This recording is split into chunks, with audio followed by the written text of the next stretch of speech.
Hello, footies, and welcome to episode 6 of our Foot in Review team of FC25. We've had some old voices and we've had some new voices, and we like to bring people on who haven't podded for ages or it's their first time. So let's welcome someone who may be a little bit rusty. Please, let's just make it go easy on him. He is, up until last week, he was the second most handsome man in Crete. He now is the most handsome man in the Netherlands. He is our gaffer, our boss man. Welcome back to my very good friend, John. Hiya, mate. How you doing? I'm doing really well, mate. I'm doing exceptionally well. Good to talk to you again, my friend. It feels like ages since we've been Cheers on a for that pod proper together. introduction, though. You should have introduced me before I went to Crete that way, maybe. Well, let's be honest. Being the second most handsome man in Crete after Marios is quite a good award, isn't it? Oh, definitely. But if the people in Crete only knew I was there, then that would make it. Exactly. And to be fair, John, you are used to coming second in Crete now after the tournament with Caden, That's wasn't you? also true. That's also true, yeah. Although we might have to do it a little bit different next year, though. You heard that news? We're doing another event, though. Well, I was going to actually ask you, John. The news is out. It has been released. Crete 26 is happening. You've recently just been there. Can you tell us what it was like to be in Crete this summer? I mean, I wouldn't say hot, but it's actually much warmer in the mainland of Europe currently. I think because it's much warmer in the Netherlands than it was in Crete, or a lot less humid at least. No, I mean Greek in Greek is special, and I think Crete is a wonderful island. The people are lovely, food's terrific. There's so much to see. Probably my fifth time there, counting all three events now. Mm-hmm. And still finding out new things, finding out new experiences, finding out new food, of course.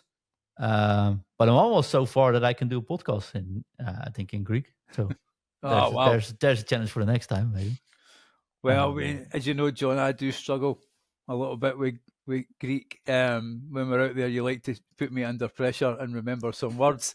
But you did say there is potentially new food next year. I won't spoil it, but there may be a new restaurant to visit. yes, actually, I'm not, we're not going to spoil it, but I had a truly amazing experiences. I went to a place which I thought would be like half an hour stop. I spent more than 3 hours having Wow. the time of my life. Completely surprised by what's going on and what they had prepared for me. And I thought I actually had chats with them so far. And I think that experiences, that's why I can't really tell about it. It's something we have to share that experience with other people as well. So I'm not going to spoil anything until we're there. I think it's just going to be 2 or 3 people who actually knows what's going on. Just visit there and well enjoy the experience. And it shows, I think, how friendly the people on Crete really are. So again, John, just in case people are wondering, how do people manage to go to this event? What do they need to do? So they are. It is an event. It's a community event. We like to call them community events. This is one of the 2 events we have scheduled, but the other one will be announcing next week, I think. What they will have to do is actually support the show by joining the Patreon, which is of course patreon.com/footinreview. The events are from this new season on only accessible for midfield maestros and above. So I think that's the €10 Mm-hmm. tier. I don't know how much it is in pounds, honestly. Also, if you subscribe, go to the website and don't do it through the Apple page or the Apple, how do you call it, app, Yep. because they will take a hefty 30% on for themselves. And we don't see anything from them. You just pay 30% extra for Apple. So just go to patreon.com/food and review. And yeah, midfield masters and above are able to, well, they get an invitation. And the event itself, I mean, couldn't have it much better, I think. You have to pay for the flight, obviously. We don't know where you're coming from, so that's going to be hard for us to manage. But everything else, like at least the hotels and your breakfast, is all included. And we'll cover 2 meals, of course, as well. So, yeah. Can't promise sun, but most of the time there's sun. Exactly. No, it's an amazing event. If people are unsure, go and check out the last ones that we've had. Been absolutely brilliant. And every year it gets that little bit bigger, that little bit better. So if you've been the last couple of years and you want to come again for number 4, you will notice a big difference. And bring your partner as well, though. Of course, exactly. People's like it's not only a FIFA or an FC event or a podcast event; it's a community event. So we'll make sure there's plenty to do for the family as well. Mm-hmm. No, definitely, John. It's absolutely well worth it, and you're looking well. The Crete sun has been definitely good to you. That's for sure. I get good lighting these days on the studio. Thank you, though. And to be fair, we always ask these same questions, and I mean, we'll do it again anyway, just to so people get to know you. So, first of all, where are you from? Please don't give us your address. Well, I'm Dutch. I'm as Dutch as they get. So yeah, there's that. And then the next question is, and I don't know if we've ever asked this before, when did you first start playing FC or FIFA as we call You it? just want to know my age, mate. Well, I know you're just a youngster. Well, I just straight from the original FIFA soccer. Must be 93, 94? Around about that area. Yeah, yeah, just straight from the start, mate. It's Were you ever a PES man? Oh, I was. Yes. I actually played my share of PES tournaments far before I actually started doing anything competitive related in FC or in FIFA. Hence, I also use the alternatives controls on FC because, well, I used to be a PES boy. Mm-hmm. Well, and people will notice that if they come and join us at Crete and take part in the tournament, you'll notice that is always a bugbear for people, is what is the controller settings. And we're always arguing about who's got the right controller or not. So, for that point of view. And then, I don't ask you after this week's result, but what team do you support? Swindon Town, I've heard, is pretty good. Stenhouse Muir appears to be very good. Yes. Honestly, I have the New Jersey on. It was a horrendous result. Someone had a massive off day, but he got so much hate that I'm actually not going to mention him. I'm a Feyenoord supporter, so all the way from Rotterdam. Mm-hmm. Just a Feyenoord supporter, or is there anybody else? Well, I mean, internationally, I do have a sweet spot for Juventus, basically because of all the dozen-plus trips I've had to Italy. Mm-hmm. And I must have had at least 5-6 times I've been to Turin. Wow. Visited the museum and sort of got a place. And the last time I was there is the same year as Ronaldo signed. And I was there on the day he arrived there, which, I mean, it's a special experience as well. And so I got a soft spot for Juventus, yeah. Mm-hmm. I mean, that must be a massive day for Turin. You know, you arriving there, that must have been the... Yeah, exactly. I thought everyone was coming for me, but unfortunately... And then we always ask this question. We know exactly what you look like, but just in case there is the listener out there who has never seen our videos, which actor would play you in the story of your life? Yeah, so I got two options here for you. But it kind of depends on what kind of movie you're making. Okay. I suppose. And I've done some extensive research here. So if there's anything musical involved, or it's a James Gunn movie, right? I don't want to put the bar too high, but if that would be the case, it would probably be Kevin Bacon. Oh, I can see that, actually. Probably most of the time the same haircut, same smile. You know. And actually we're the same height as well, I think. I don't have his dance moves, but that's why I want him to play me if necessary. More realistically, I would say Martin Freeman. Of course, actor, Hobbit. Yes. We're about the same size, so that fits perfectly well. And also, he wears a mean pair of glasses. So, yeah. Okay, I mean, to be fair, I don't know if you've seen the latest Amazon Prime The Bondsman starring Kevin Bacon. It's a really good show for people who are interested in that. It's a good one, and hopefully there is a series too. Fair play to the writers. I won't spoil the ending, but they've left it in such a way that if there is not a season 2, we'll be extremely disappointed. Exactly. Yeah. No, I mean, great actors. But these were the only two. Like, if I would Google on glass-wearing actors, I mean, there's not too many either. No, that's true. And then lastly, what we're trying to do is find out what type of player you are. So out of these Prime versions, they're all the same rating. They all cost the same. Who would you start, bench, and quick sell? So the players we've got is Messi, CR7, and Mbappe. So John, who are you going to start in your team? CR7. I mean, yeah. Not a doubt for me. We're talking about the Prime versions anyways. So, I mean, we did about 38 episodes about Team of the Year Ronaldo. So I think I do prefer a striker. I mean, I can dribble in game, but I do prefer a striker that can hold on the ball as well. So a very strong player that can hold the ball, play back, but also is a leader in front of the goal. I think out of those three, Messi's more the dribble player. You want to pass a player and make opponents shiver when they come towards you. Mm-hmm. I think Mbappe is I sent you for a run, nobody can catch you, and you still shoot and you score that goal. But that's not really my play style usually. I keep the ball a lot. I use a lot of build-up play. I think Ronaldo fits that play perfectly, and I pick him any day of the week. So who are you going to bench out of Messi and Mbappe? Mbappe, because he would allow for different play style and go for counters, for example. I mean, Mbappe is most of the time broken. I know people are sometimes complaining about his passing, but that's why I start Ronaldo. When I need to change my playstyles around, I wouldn't need a passer striker anyways. So then I think Mbappe is by far my best optional choice. And then we're having to quick sell Messi? Yeah, probably. There's no one left. So also, I'm not a big Barcelona fan. Definitely not a big Inter Miami fan, although the kids are awesome, honestly. I respect Messi's career as anyone else, right? But for some reason, probably the Juventus reason, though.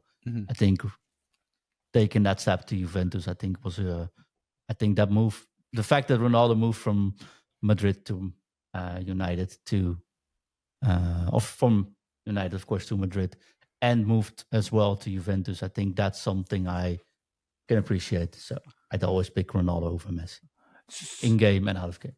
So, John, settle the argument. Everyone knows I think the greatest of all time is Maradona, simply because of my age. I remember him playing. So, from your point of view, John, who is the greatest of all time in this era? Is it CR7 or is it Messi? Well, I'd say that. I mean, there's no point making that debate, right? There's no choosing. It's shoot your darlings, how you call it, kill your darlings. Yep. I think Messi is phenomenal. I mean, but I think Ronaldo can carry a team to extra heights. If you understand what I mean. Mm-hmm. The way Ronaldo coaches a team if he's not playing, for example, even if he's injured sometimes he gets the way he brought Portugal the European Cup, for example. The way he keeps fighting, the way you see him work every day really hard, the way he is dissatisfied when he is in the end of the career in Saudi Arabia, right? Mm-hmm. And you still see him go all out on him. I respect that more than the natural ability Messi has. Although if you look at it football-wise, I think Messi is a more gifted footballer in the end. Mm-hmm. But we just have to be lucky we can see both of these guys play at the same time. Mm-hmm. And don't underestimate the fact how that doesn't happen too often. It's like Cruyff and Maradona, right? Just enjoy it as long as it took or takes. It doesn't take too long anymore, I think. So. And John, we all know you're a very good coach, and we're just wondering if there's one player in the Netherlands that we should watch out for who's going to be the next Dutch superstar. Who would you say it is? Oh, that's a good question, though, mate. I don't know if we actually have superstars running around. I think K. Smith. Right, okay. A really Dutch name. Striker. If you saw the under-17 Euros this summer, he could be one of those generational talents. Right, okay. Which I'm really looking forward to. I really like Valente, who is currently signed at Feyenoord, which I thought we'd never sign, honestly, as well. But he's already he's not old, but at 21, 22 right, maybe. Okay. So he would be on the verge. But I think he's a cool player, but I think K. Smith would be on my list of talents that could make it really far. So all our listeners at the moment are Googling how do you spell his name so we get it right. So just so we all know, we can look out for him. And then when he is 99 rated in FC, whether it is 29 or 30, we can say, yep, John told us about this player. It's K Smith. It's K Mm-hmm. W. No, not W. Double E, I should say. Uh-huh. So KAAS SMIT. Like SMIT. Smith without the H on it. We will look out. He plays for AZ Alkmaar, and he could. There's rumors going on he will already be playing for Ajax this season as well. So, yeah. Well, he must be a good player, John, if you've put forward a potential Ajax player. Yeah, I mean, he's now 19 years old. I've seen him play at the European He's got everything you want. He's got very good technique, strong as a striker. And I mean, the name can't be more Dutch than K Smith. So I think that's a plus he has as well. Okay. Brilliant. So, John, we've quizzed you enough about real life football, and we know you're extremely knowledgeable about it. But your player, you were given the goalkeeper because, as people maybe not know, that you're a former goalkeeper, you're a paid up member of the Goalkeeper Union. Who is your player of this year's version of the game? Of course, it has to be Andreev from Feyenoord. He's 68 rated. No, Buffon, of course. I mean, everyone that follows this podcast would probably know I would go for Buffon. Specifically, the Buffon SBC that came out. It's the 87 rated Buffon. Yes, in January this year. Yes, January. I mean, I did a show about him, put him on thumbnail twice, I think. But besides that, I love that Buffon's in the game this year.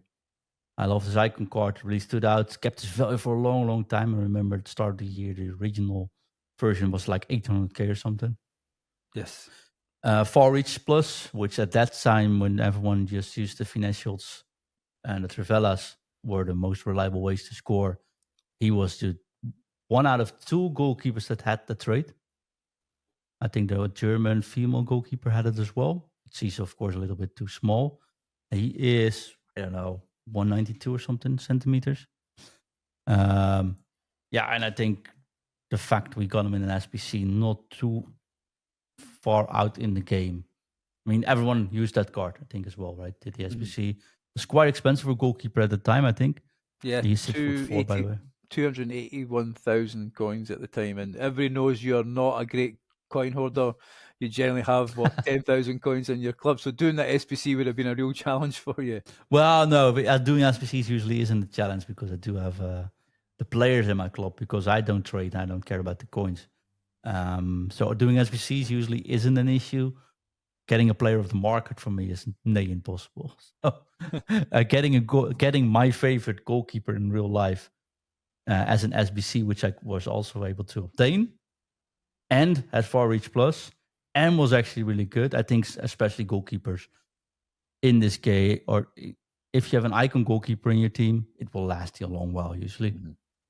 I think this year I've used 3 goalkeepers in total, so SBC value is definitely there as well. Good stuff. And who actually replaced them then, John? Was it for Buffon? A short while? Was it Buffon again that replaced Buffon, or was it? No. I replaced him with end of Team of the Year Casillas SBC. All right, okay. And I tell you why, because the meta shifted from doing the Trivellas and the finesse shots to the low-driven shots, of course. Low-driven shots were in the game for the last 2 years by just tapping it, but they got a boost. I think it must be around March somewhere. Yeah.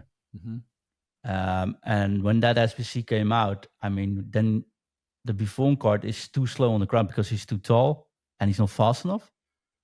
Whilst Casillas is just ridiculously fast. The overpowerness of the way he came out rushing, I mean, something that's fixed for FC26 at least as well.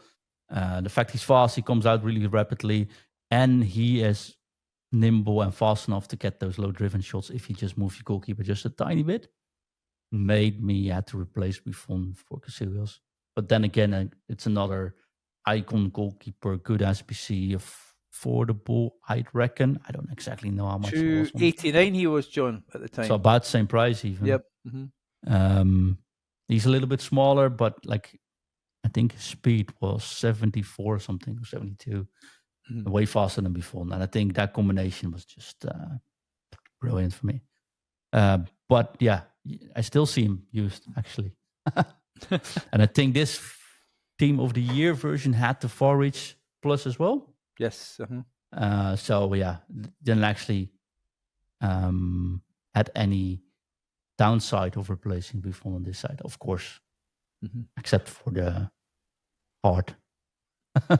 That's it. Like I prefer Buffon in goal because I'm a Buffon fan, and not necessarily have any ties with Casillas. But I think Casillas is probably the best and most used goalkeeper this year. But I prefer the Buffon card because of the sentimental value and the timing it came out. Yeah, and just on that card then, John, I mean, the playstyle pluses that you look for on a goalkeeper, you've mentioned the far reach. Is that the key one for you? Well, at the start of the year, for sure. One, because of its rarity. It got introduced this year as well. And because the meta was to shoot finesse shots and trivela shots, green time in the far side of the corner. And what these goalkeepers do, and hopefully don't do anymore in FC26, is say you're on the right side of the box, but the goalkeeper just takes one step too much to the right side of the goal as well. So the far corner is just like one step too open, which is also why the trivelas are usually too strong. They're too accurate, but also the goalkeepers are impossible to reach them because they step too far in one corner. Realistically saying, and I think far reach would sort of negate that effect. That's why I had to go for far reach at the start. Currently, I think footwork and speed probably more important. I think I wanted to just quickly ask you, John, and this is slightly off topic. Rush out, maybe actually. Sorry, rush out. I mean, not footwork. Rush out is important. What about the fact of long ball plus? Do you feel that's quite an important one for the goalkeeper to be Don't good care with the ball? about it at all, honestly. Because you're finding a lot of teams now are pressing very high. You know, there's not a lot of space, and I do find having my defenders and my goalkeeper with long ball plus being quite a positive thing to be able to smash the ball out to the wings and find that space. I just wondered what your thought was, you being the coach. Well, I get the point, and I don't disagree with it at all. Don't get me wrong. But my play style, and this is what I prefer in on the pitch football. I want to say real life football, but on the pitch football as well, is to use the goalkeeper as an 11th player, right? So you pass the ball back to your goalkeeper when they apply pressure, and either with triggering the L button or the R button, you pull a player away from you or towards you. And that way you could create space because you have just one more extra in the box to play around with. And then play the ball short, go from there, and then you have opening to go forward.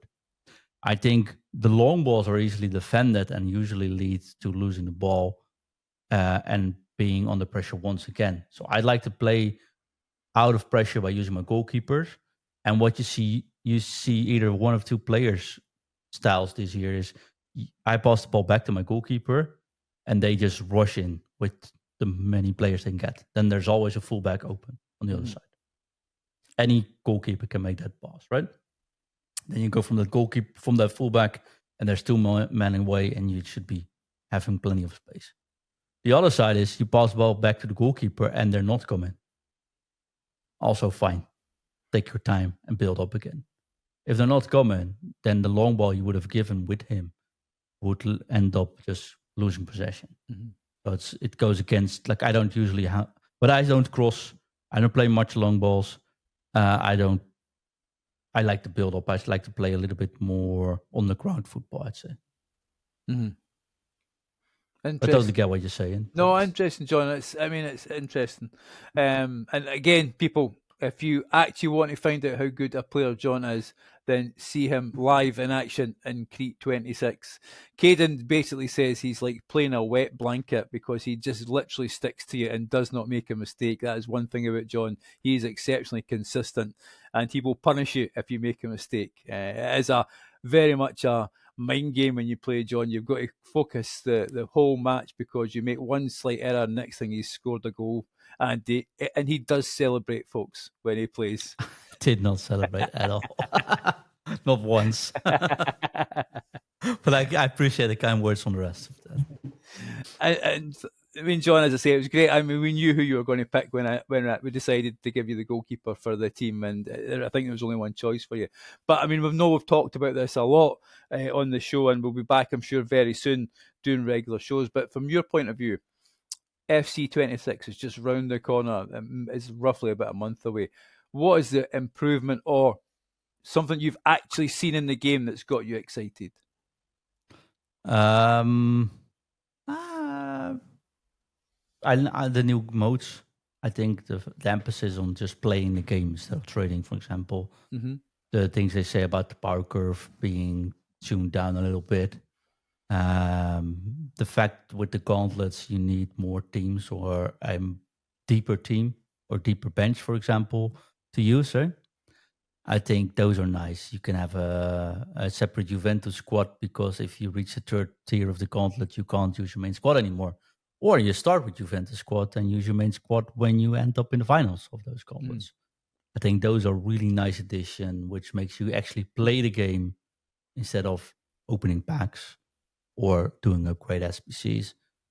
And I don't like the friendly mode because you know me, if I play to win, right? And of course, the objective for friendly mode is also winning, but I don't like the fact that it's usually considered just an objective mode thingy. Yeah. The gauntlet actually enthusiasts me. Like that's something I really would like to get going in. And I think the addition I really like is the Weekend League for non-top divisions in Rivals. People can complain about the rewards, but everyone's able to play that Weekend League. And I think it's much more fun. If you're a Div 6 player, for example, I was always on the opinion if you play Weekend League, it's not going to be a fun experience for you. Now you can have great experiences in Weekend League on your own level. And that's something I've been hoping for a long time. So I think it's not for me necessarily, right? But there's no fun in. I think it's fun playing someone on your level, and I think if that it's no fun holding modes back from other players. What we said before, I think that's done with this adding the lower mode. And what I really appreciate from EA is the fact they sort of tore this game in two. Said we made one competitive mode, which we base foot on, and we do one simulation sort of mode, which is all the other modes, and the slower gameplay, etc. And they put two separate teams on them so they can tune it separately as well. I think that's brilliant because the amount of times pro clubs got broken because of a change in foot, etc. the other times around. Yes. Just too much. And now I think it's much more fair. If you don't want to play foot, you got your own style of gameplay. Perfectly fine. You can tune that into perfection if you want, while they can still tune foot according to the power curve that's currently going on. And that will change throughout the year, which I think is good for the foot players and for the non-foot players. And I think it makes sure tuning can be done faster because the impact of a tune doesn't have to be tripping throughout the whole game.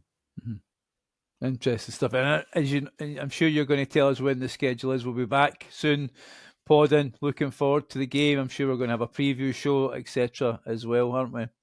Yeah, we're pushing out these shows for the next 2 weeks. When you listen to this one, it's probably already in the second week. Season 8 starts at the first week of September, which will be talking about, of course, which changes will we actually notice, what were our beta experiences, because we should be able to talk about it then as well. How do you start a new game? What's going to be the plans? What are the things you should practice? Those things we'll be discussing from September forward.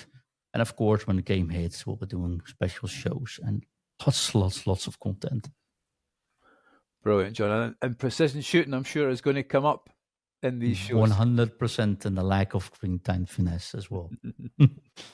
Definitely. Well, thank you, mate. It's lovely to have you back. It's great to have you back. I'm sure you're missing Crete, but it's great to have you back on the show. I appreciate you having me today.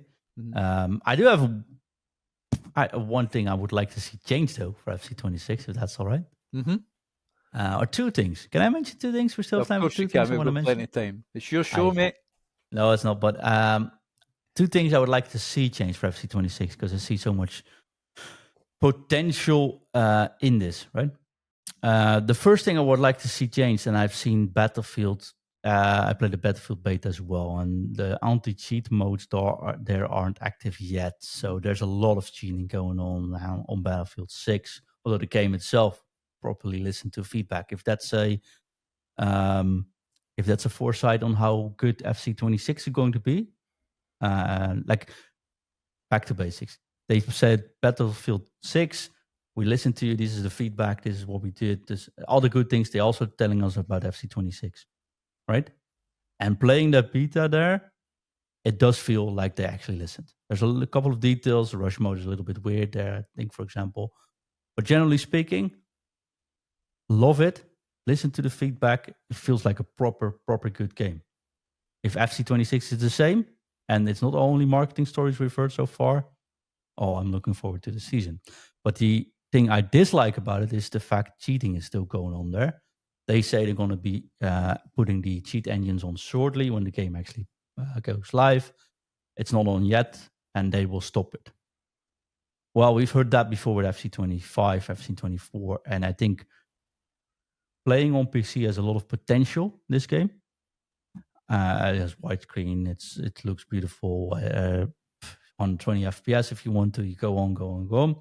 But the cheating makes it so hard for me to be positive about crossplay and the FC26 version on PC. Mm-hmm. I really want them to focus on that. So I'm hopeful they will be able to do it.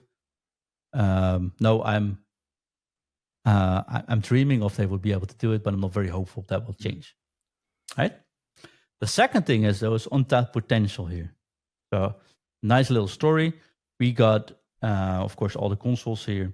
The Switch 2 version of this game, of FC26, will be the exact same version they put out on the latest generation of consoles.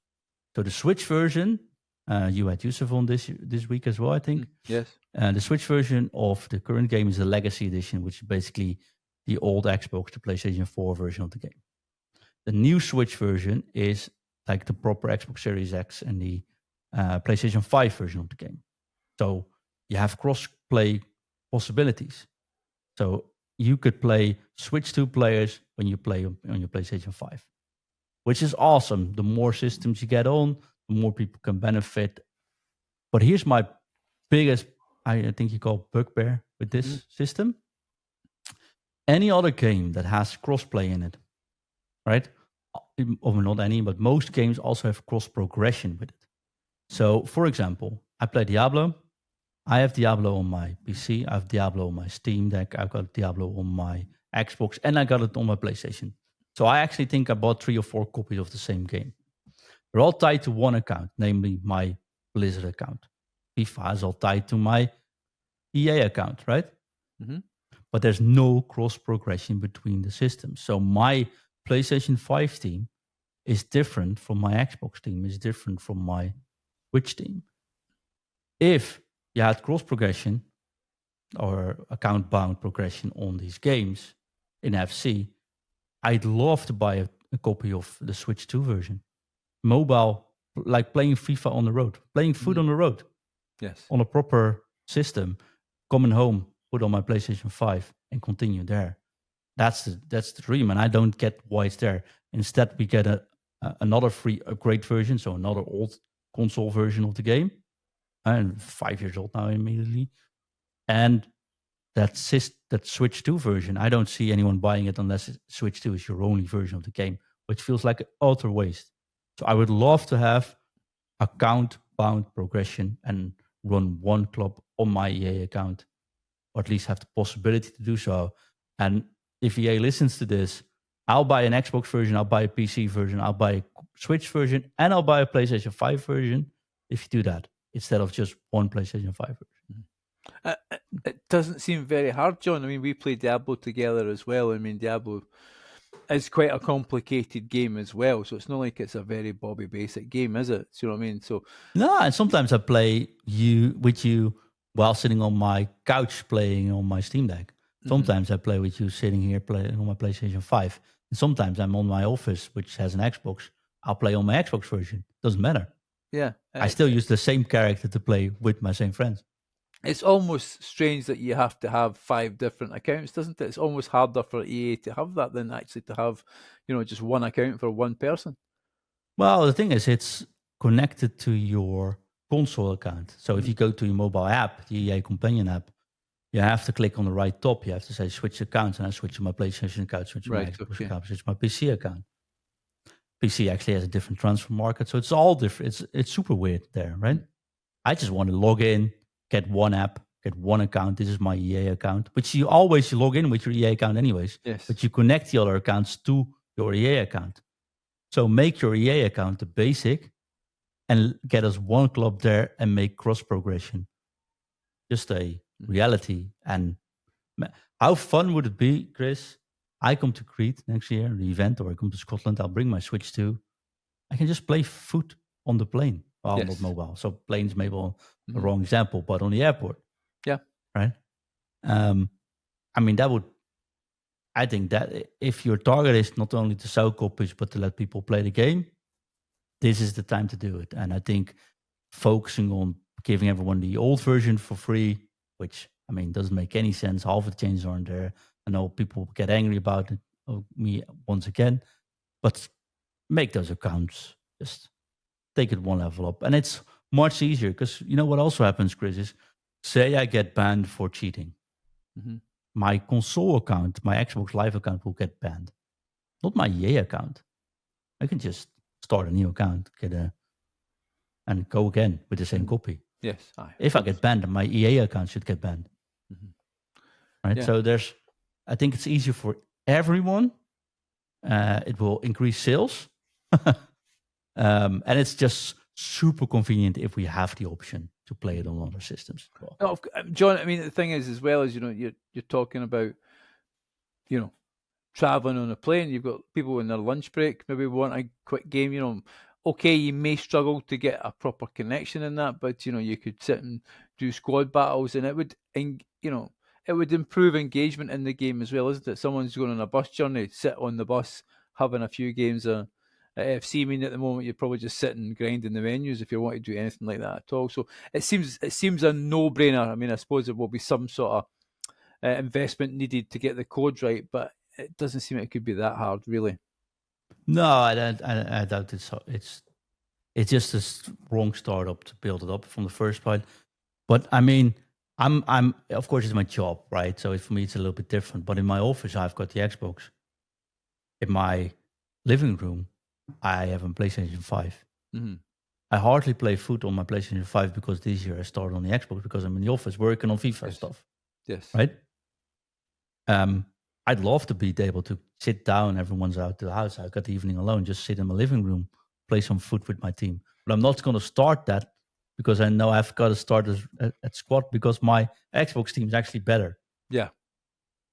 Right. So yeah, I mean, I'm probably unique in that way. But there's many people that have like one or two consoles at their household, especially. And I think the Switch 2 is just perfect for having the option as well. So yeah, it's just a waste. If they got out the cheating, I'd buy a PC version.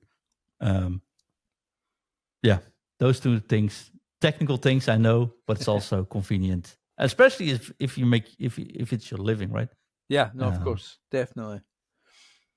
But these are the insights that you get, folks. So you may have thought you come here, we'd talk about Buffon and that would be it, but this is what you get with John, with James, everyone else that joins the show. You've got the artist of formation that is art on the show coming next year. The show is going to get bigger and bigger and better. There will be some new voices, hopefully, as well. And there is always the opportunity. This is a podcast for the community, built by the community. So it is actually your podcast, and you're always welcome to join us at the Discord, aren't you, John? Yeah, of course, but you have to be a Patreon member these days. So check out patreon.com/futinreview. There's a new tier though, which we call them the Pixel Pundits. I think it's €3 or £3, Chris, a month. It doesn't give you all the extra shows we do. It doesn't give you access to the events, but it gives you Discord access, and you can listen to the show in live. And it's €3 a month.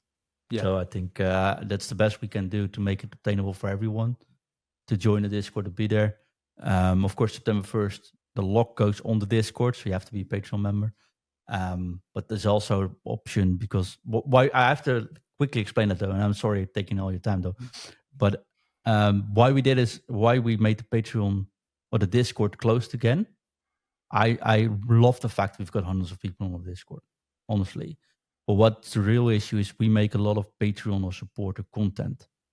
And I intend to do that a lot more and a lot more frequently in the coming year, especially with the help, for example, for James Tolando, who's already kindly offered to put his new tactics on the Patreon page.